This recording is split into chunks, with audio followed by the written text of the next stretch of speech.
historical post office in what is now the modern art gallery. And the art gallery is this great place, and the showing that's happening behind me and all around me is Threads of Hope by the Fiber Art Network, which is a Western Canadian artists group, and it's just this amazing showing. And you see this red thread. I don't know if you could be here, maybe you see the trailer before the show. This red thread is connecting all these pieces of art together. So we really appreciate them allowing us to be here. Art has been a part of human history for, well, probably since the beginning. It's been used to express how we feel and how to simply capture creativity or what we feel. So here's a definition of art. The description or the expression or application of human creative skill and imagination, typically in a visual form, such as painting or sculpture, producing works to be appreciated primarily for their beauty or their emotional power. Now, art, it's an interesting word. I'm going to introduce another word today for our conversation, and that's creativity. And creativity, the description is the use of imagination or original ideas to create something. Now, I know some of you have already nodded off because we talk about art, we talk about creativity, and sometimes we check out. If I asked you if you were a creative person, what would you say? Raise your hand if you're a creative person. I would not raise my hand. And my hand would be like, I'd be just like 75% of humanity who do not consider themselves creative. So we must have this understanding or this thought that art is creativity, like creating these beautiful works of art, that is being creative. But what I want to introduce to us, or we're really going to hone in on, is that we are all born to be creative, because we are missing out if we are not tapping into that creative stream of who we are and who we were created to be. So does that excite you? Well, it should. It should. Because we are created by such an amazing God who is all about creating, who is all about new, who is all about us. And that's what we get to go through today a little bit. So all people, whatever their wiring, you are creative. If you're a teacher, you're creative. You're creative in how you educate. You're creative in how you draw people in, and how you work with your teachers. Sometimes that, or your fellow teachers, that takes creativity just relationally.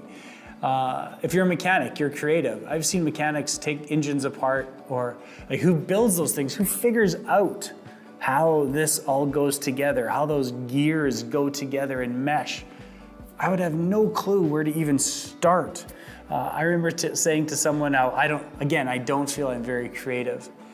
And it was actually with my therapist. I'll throw it out there. So my therapist goes, you're actually creative. Every week you have to create, you have to write, I was like, well, I guess.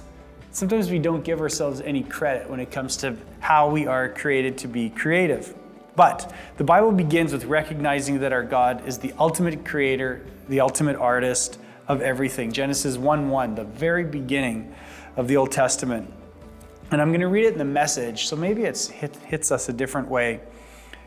God created the heavens and the earth. All you see, all you don't see. Earth was a soup of nothingness, a bottomless emptiness, an inky blackness. So if God doesn't create, then none of us exist. And some of us might think, yeah, but that's God. Obviously, God is going to create if you believe in that. Obviously, God is a creator. God is amazing. God's incredible. But what about us?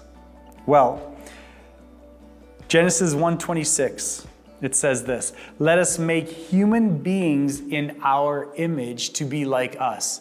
Now, we won't get into the our and the us. That's a different sermon series. But what we see is that we carry the image of our Creator. We are stamped. We are marked with that image in His likeness, who is the ultimate creative. So we too will be creative. We really have no choice. Now, I will admit to you, as I was preparing this, I had this feeling that it's kind of the gospel light version. Like, it's not really weighty or meaty. You know, it kind of comes across as kind of the sprinkles or the icing on top, perhaps, of the gospel message. It wasn't until I came across a video of a cellist, of a conductor from Baghdad, Iraq, and his name is Kareem Wasfi. And it's an incredible story. For 3 years, Kareem, from 2016 to 2018, in Baghdad, would go to sites that have just been bombed. And he would take his cello and he would take a chair and he would set up and he would play. He would play music. So out of this space that were just hours previous, there was death and destruction and mayhem and screams. Now into that new silent space, he plays for the people.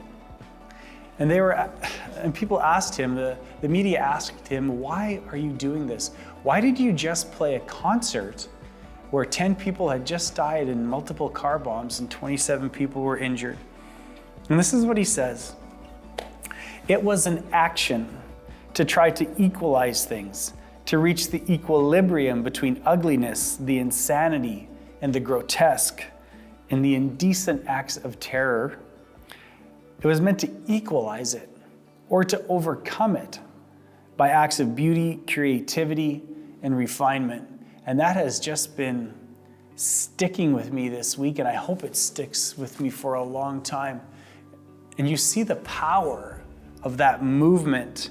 Now, I don't read that Kareem is a follower of Jesus, but I do think that what he speaks of there is truth.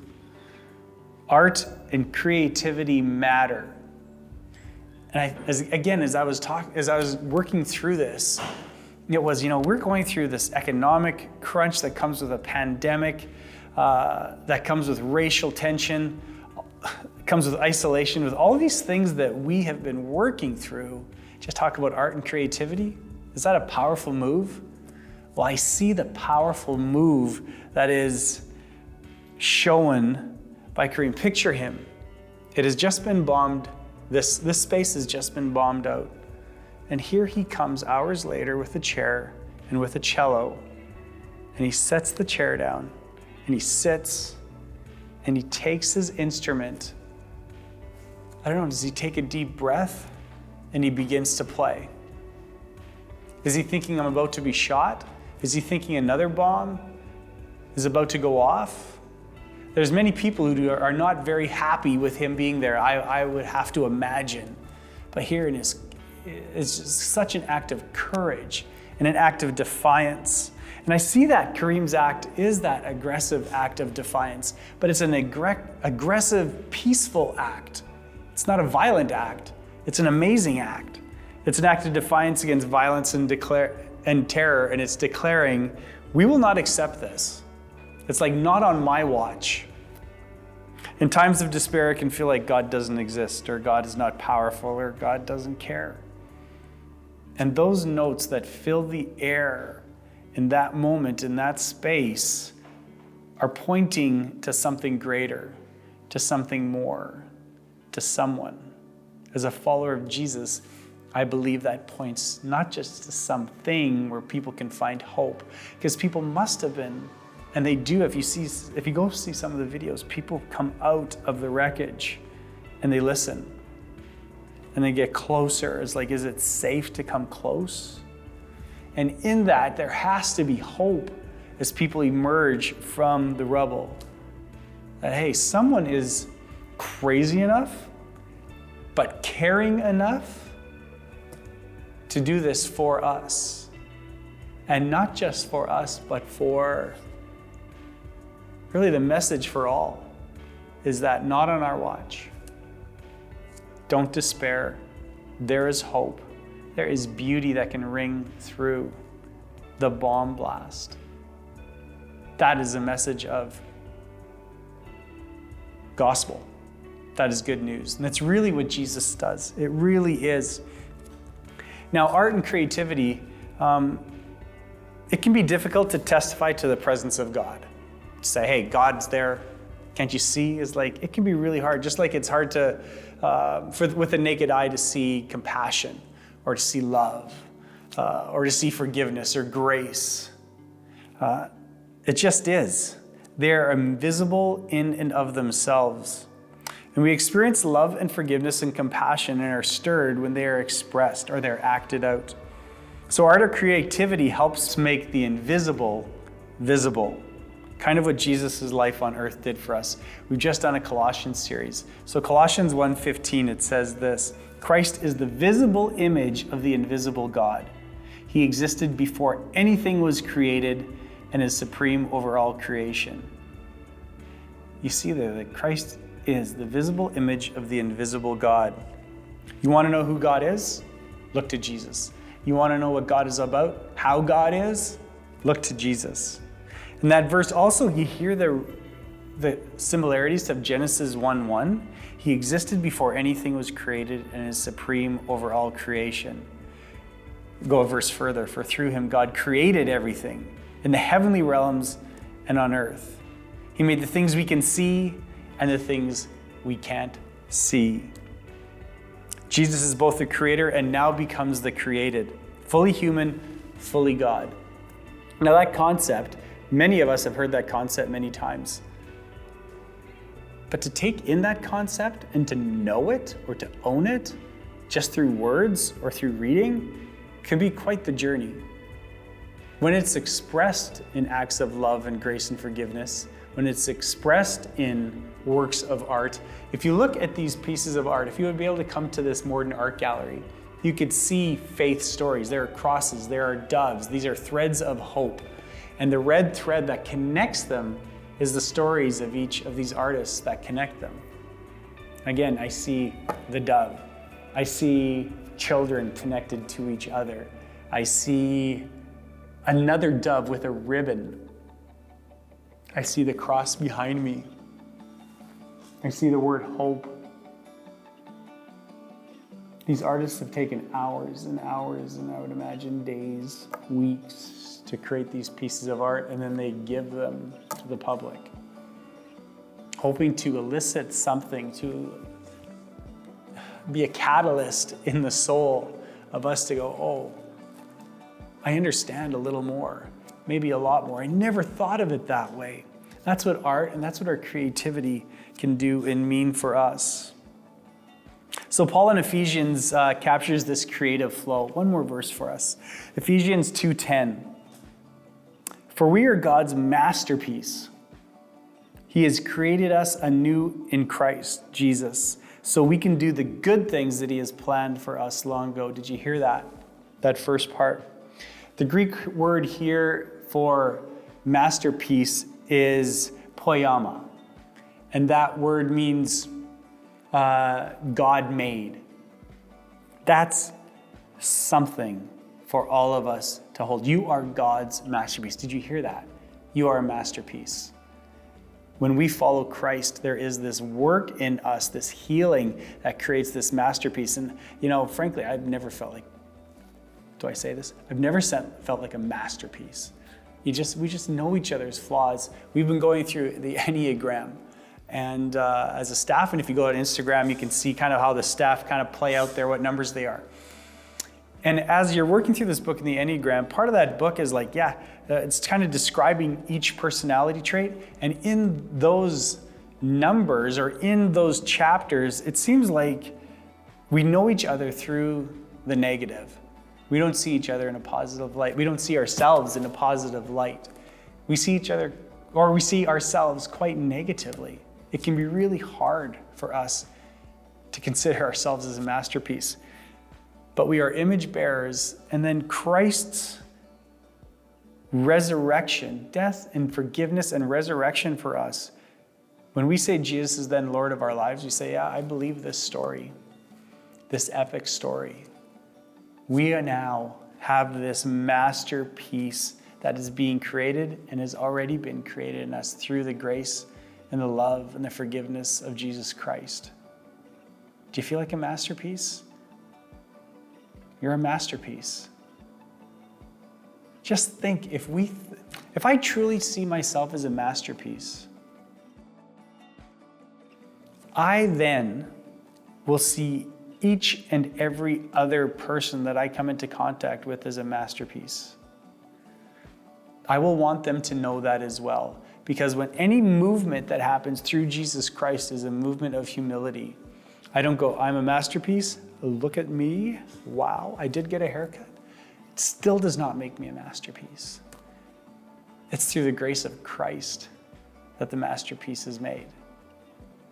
And to own that and to identify with that, that's kind of the journey. And then expanding that, extending that to others is the goal. So he has created us anew in Christ Jesus so we can do the good things he has planned for us long ago. What are the good things?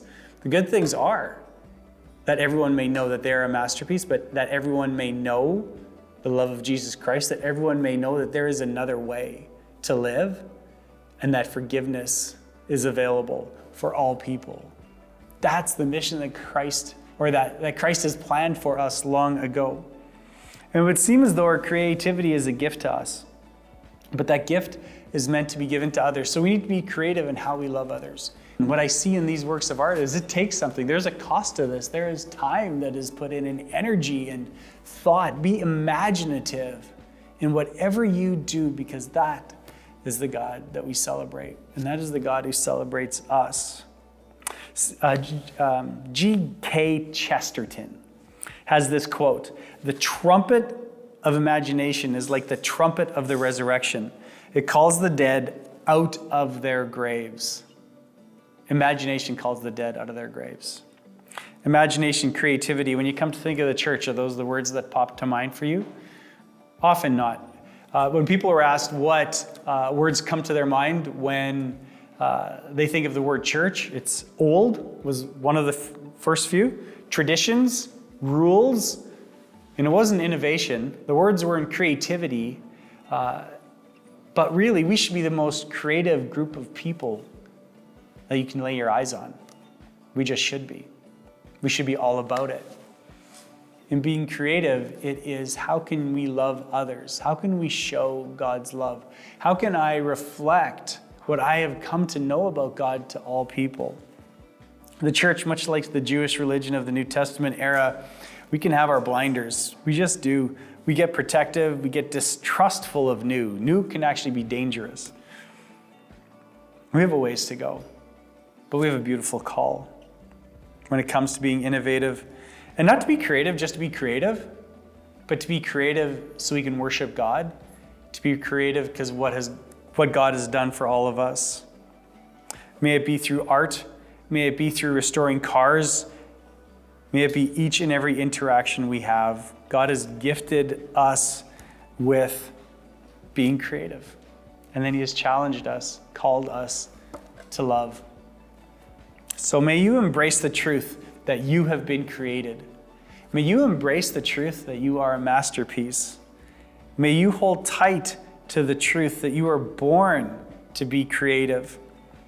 And may we then use our creativity that has been gifted to us to serve Jesus and make visible the invisible. Go with God. You are loved. You're a masterpiece. Show others that they are too.